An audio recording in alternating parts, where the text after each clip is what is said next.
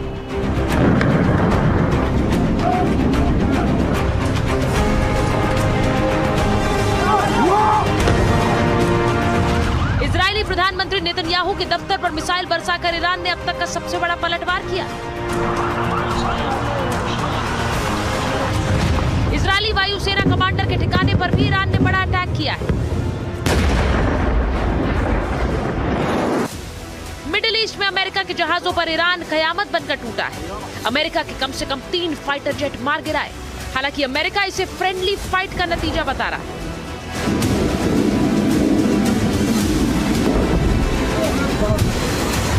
अपने supreme leader के खात्मे से बौखलाए ईरान ने अमेरिका के सर्वशक्तिमान जंगी बेड़े USS जेरल्ड पर निशाना साधकर अपनी जुर्रत का सबूत दे दिया।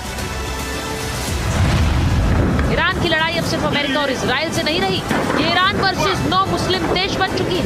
ईरान की मिसाइलें संयुक्त अरब अमीरात, सऊदी अरब, Qatar, Kuwait, Jordan, Bahrain, Syria, Oman और साइप्रस पर बरस रही।